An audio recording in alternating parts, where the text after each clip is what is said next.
नमस्ते बच्चों। कैसे हो बच्चों? मैं आपकी हिंदी फरदा मिस बोल रही बच्चों। अच्छा बच्चों, हमने 7वीं कक्षा में यानी 7th स्टैंडर्ड में पिछले पार्ट में क्या देखा था, आपको याद में है? हाँ बच्चों, हमने पुनरावृत्ति रिवीजन को देखा था। आज हम नए पार्ट में प्रोज में क्या देखने वाले हैं?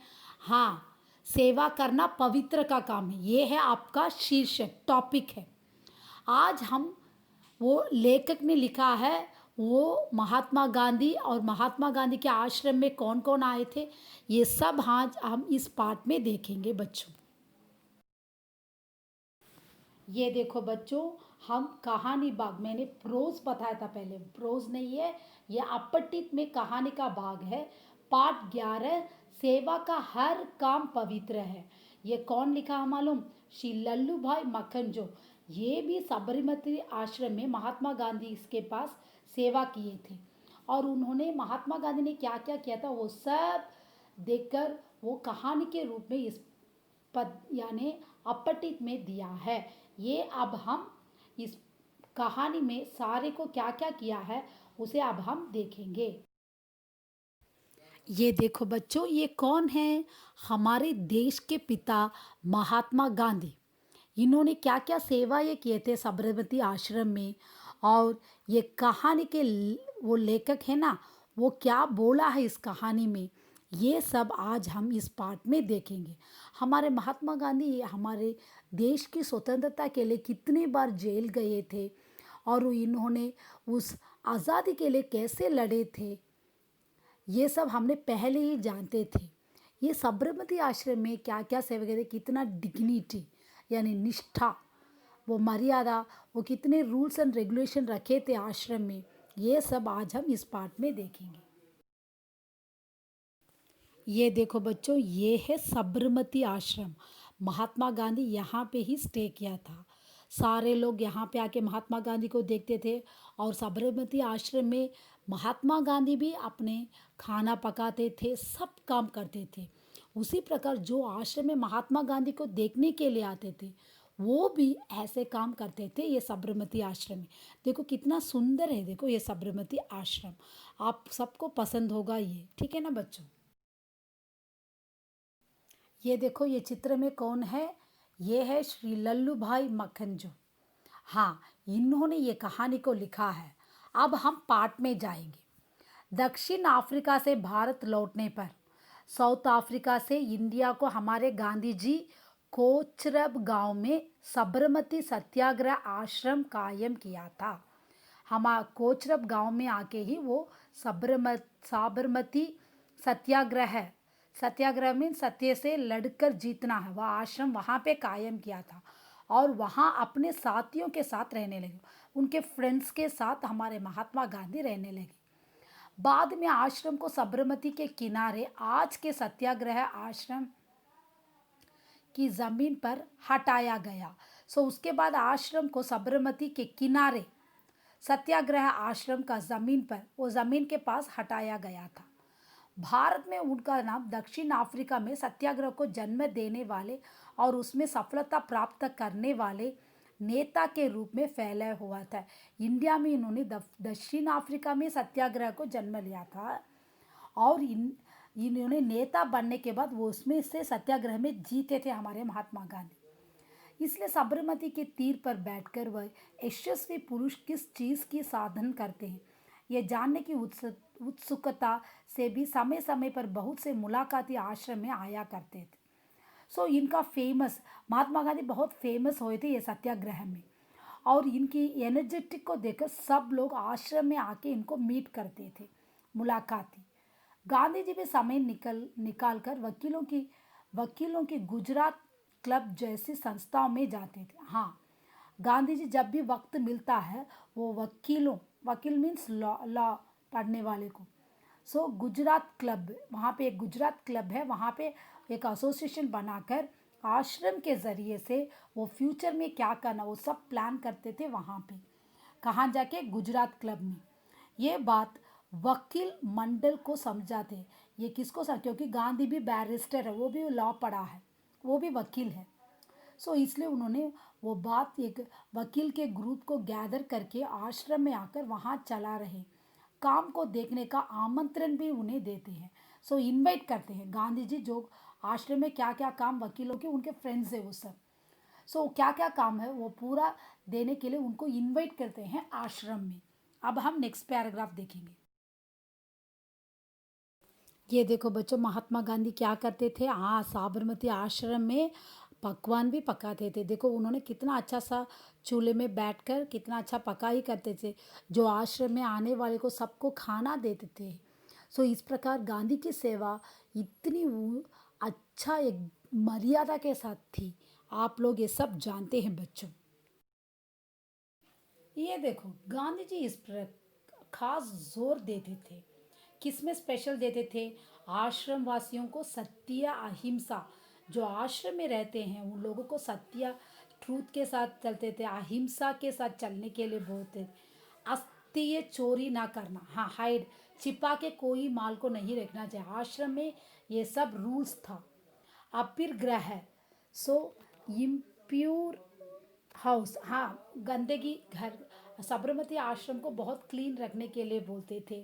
संग्रह ना करना, गैदर नहीं करना कुछ भी काम को, ये सब आश्रम में ये रूल्स एंड रेगुलेशन। ब्रह्मचार्य वैग्रह, प्रॉपर रूल्स रहता था ब्रह्मचारियों के लिए, बिना शादीशुदा को ब्रह्मचार्य बोला जाता। ये 11 वृत्ता का लगन और निष्ठा से पालन, 11 रूल्स एंड रेगुलेशंस को डीप से और मर्यादा के साथ फॉलो करते थे। इन 11 वृत्ता मीन्स वृत्तों मीन्स रूल्स को, 11 रूल्स को उनके लाइफ में एक साधना प्रूफ करके केंद्र सेंटर समझाकर आश्रम वासियों से अपने सारे काम करते थे। आश्रम वासियों को सबको यही बोलकर दिया है गांधी जी ने। आश्रम में नौकर चाकर के लिए कोई स्थान नहीं था, इसलिए शरीर श्रम के सारे काम आश्रम वासी अपने हाथों से ही करते थे। सो आश्रम में सर्वेंट्स है उनका कोई प्लेस नहीं था, जो आश्रम में क्या हार्डवर्क है पूरा आश्रम वासी अपने हाथों से हैंड से किया करते थे। फिर वह काम रसोई घर का हो या पकवान पाखाना सफाई का हो, दोनों में भेद नहीं माना जाता। रसोई में किचन में भी काम करना चाहिए, पकाने का यानी कुकिंग करने का, सफाई करने का, दोनों में कोई डिफरेंट नहीं है। जितने भी आश्रम में होते हैं महात्मा गांधी के साथ वो सारा काम वैसे ही करते हैं। उन दिनों विनोबा जी भी आश्रम में रहते थे। सो हमारे विनोबा जी भी आश्रम में रहते थे। गांधी जी विनोबा जी और महादेव भाई जैसे महापुरुष ग्रेट पर्सन को आटा पीसने, यानी आटा का मतलब आप जानते हैं मावुन सोलवांग तमिल। सो अनाज, अनाज इज राइस। सो ये साफ करने के वहाँ पे सब गेहूँ है, सो उसे साफ करने में उनका काम प्रसन्न मन से करते, हैप्पीनेस है। ये सब ग्रेट पर्सन सब महात्मा गांधी की जो बोलते हैं उनके वो पूरा सेवा में रखते थे। इन सब चक्की पीसने या रसोई घर में बैठकर अनाज साफ करने का दृश्य कितना सुंदर प्रेरणा, is a very beautiful hint है। इतने बड़े बड़े महान लोग घर में काम करते थे और जीवन के मूल्यों को बदलने वाला रहा होगा। ये लाइफ को इतना वैल्यू से चेंज करता है। इतने बड़े महापुरुष सब कितना अच्छा काम किया, आटा पीसा है, जो काम आश्रम में दिया जाए वो पूरा वो लोग करते थे। गांधी जी मुलाकातियों या मेहमानों से भी ऐसे काम करने के लिए करते, जो भी गांधी को मीट करने के लिए आते हैं आश्रम में, मेहमान गेस्ट आते हैं, वो सब गांधी क्या करते हैं, आप लोग ये काम करो, सबको काम दिलाते हैं। एक बार गुजरात के प्रसिद्ध फेमस एक गुजरात के स्कॉलर आए थे, उनका नाम है श्री आनंद शंकर ध्रुव। गांधी जी से मिलने के लिए मीट करने के लिए आए थे। गांधी जी उस वक्त चक्की पर बैठकर अनाज पीस रहे थे। सो अनाज मीन्स गेहूं को आटा बना रहे थे। चक्की इज अ ग्राइंडर। उस जमाने में चक्की कैसा था, हाथ में पीसते थे, नो ग्राइंडर। समझ में आया ना बच्चों। अब नेक्स्ट पैराग्राफ को देखेंगे। ये देखो बच्चों, उन्होंने गांधी जी को बोले पधारिए। गांधी जी बोले वो गेस्ट ध्रुव को बैठिए। पल भर चक्की को वो पीसते पीसते ध्रुव से बोले अगर आपको कोई तकलीफ नहीं होती तो प्लीज़ आप भी मेरे साथ बैठ के आटा पीसिए, हम दोनों बातें करते करते काम करेंगे। संत ने गांधी जी जो बोले थे उसे स्वीकार कर लिया और उन्होंने चक्की पीसने में लगे थे। गांधी जी की मदद की थी, हेल्प किया था। पीसते पीसते बातें पूरी हो जाने के बाद ध्रुव साहब विदा हुए। सो ये सारा आटा पीसने के बाद दोनों बात कर दिया, गांधी जी और ध्रुव ने। और आटा पीसने के बाद उन्होंने ध्रुव ने चले गए गांधी जी से बातें करने के बाद। एक दिन रसोई घर में अनाज साफ करने का समय था। तब वीट को क्लीन करने का समय था। गांधी जी, विनोबा जी वगैरह सब अनाज साफ कर रहे थे। सो ये तीनों साफ कर रहे थे। उसी समय कोट पतलून से सजे धजे एक वकील, एक कोट पहन के एक वकील, एक सजे धजे में से एक अच्छे से वकील वहाँ पे आए थे गांधी जी से मिलने के लिए। उनके लिए चटाई का आसान जमीन पर बिछाकर, चटाई इज अ मैट, वो सिंपल से जमीन पे बिछा दिया और गांधी जी बोले बैठिए, प्लीज वकील बैठिए। वकील खड़े खड़े कहे, गांधी जी मैं यहाँ बैठने के लिए नहीं आया। वकील बोले कि गांधी जी मैंने यहाँ पे बैठने के लिए नहीं आया, मुझे काम चाहिए, मुझे एक काम चाहिए। आप मेरे लायक कोई काम मुझे सौंपेंगे, इसी आशा में मैं आश्रम में आया हूँ। आप मुझे कोई काम मुझे देंगे तो मैं यह आश्रम में इसके लिए आया था। बड़े आनंद की बात है, गांधी जी बहुत खुश हो गए। कहकर गांधी जी ने 2-3 थालियां अनाज साफ करने के लिए वकील साहब के सामने रख दिया और बोले, अनाज इस तरह साफ कीजिए कि उसमें एक भी कंकड़, कंकड़ इज है पत्थर, स्टोन को बोला जाता है। सो गांधी जी बोले कि उस वकील से आप प्लीज क्लीन करेंगे, कोई भी कंकड़ उसमें ना रहे। अब हम नेक्स्ट पैराग्राफ को देखेंगे। ये देखो बच्चों, अपने सामने अनाज की ढेर देखकर वकील साहब बड़े विचार में पड़ गए। सो गांधी जी ने उनको अनाज साफ करने के लिए बहुत 3 थाली दी थी और वकील को ये देखकर बहुत आश्चर्य भी हुआ। उनको ऐसा विचार नहीं था गांधी जी ऐसा काम उनके लिए दिएंगे, और ये तो नौकर और घर के औरत का काम है। वकील सोचने लगे। वकील सोचे कि गांधी जी बुद्धिमान का काम दिएंगे, ये तो हल्का काम लेते हैं। कैसे अजीब बात है कि एक डिफरेंट सा था वकील के लिए ऐसा काम। इस तरह मन में असंतोष, वकील को बहुत तकलीफ होने लगी, अनहैप्पीनेस बन गई। और अनाज सफाई का काम मुझे करना होगा।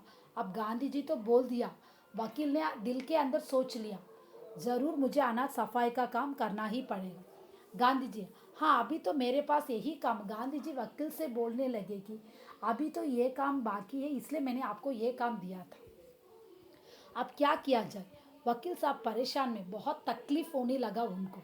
उन्होंने सोचा था कि गांधी जी कुर्सी टेबल पर बैठकर लिखने का ऐसा कोई काम दिमाग, वकील सोचा था कि गांधी जी ने उनको टेबल में बैठकर कोई लिखने का काम देंगे, लेकिन गांधी जी ने रसोई का काम उनको दे दिया। लेकिन उन्हें तो रसोई घर में काम करने बहाना का हल्का काम उन्हें सौंपा, जिसकी उनकी निगाह में कोई कीमत, हाँ लेकिन वो रसोई का काम देने से हमारे वकील की निगाहों में, यानी उनके कैसे बोलते हैं, उनके दिल में वो सोचा था कि इसका कोई वैल्यू नहीं है, ऐसे वो सोच रहे थे। लेकिन गांधी जी ने कहना की भी हिम्मत उनमें नहीं थी। लेकिन गांधी जी के पास जाकर, क्यों गांधी जी आपने मुझे रसे का काम क्यों ऐसे दे दिया, ये हिम्मत वकील के पास नहीं था। आखिर वे अनाज को साफ करने के लिए बैठ गए। काम पूरा होने के बाद वकील ने गांधी जी से विदा लिया। उसके बाद वकील ने गांधी जी से अभी एक काम देने के लिए कभी तक उन्होंने पूछा ही नहीं। हाँ, मेरे लायक काम मुझे दे दीजिए, ऐसे कभी तक वकील ने पूछा ही नहीं। यही फर्स्ट एंड लास्ट था उनका काम। गांधी जी के जीवन में छोटे और बड़े काम का कोई फर्क नहीं था। छोटा काम हो बड़ा काम, वो डिफरेंस नहीं देखते थे गांधी जी। जो भी आते हैं उनके पास काम रहता था, वो देते हैं। वे जीवन के लिए उपयोगी सारे काम की एक सी कीमत ही करते। सो लाइफ में जो काम यूजफुल है वो वैल्यूएबल है, गांधी जी ऐसा ही सोचते थे। वायसराय के साथ राजनीतिक मंथन करने, हाँ आप लोग वो पॉलिटिशियन में भी देख सकते हैं। हाँ ये देखो, राजनीतिक मंत्र करने, सत्याग्रह में प्रचार करने के लिए कार्यकर्ता में रहनुमाई करने, रहनुमाई मीन्स बहुत धीरे से करना। हरिजनों पत्रों के लिए लिखे लेख लिखने को वे जितना महत्व देते, ग्रेटनेस देते थे महात्मा गांधी, उतना ही महत्व बीमारों की सेवा करना, अनाज सफाई या पकाना सफाई को भी देते।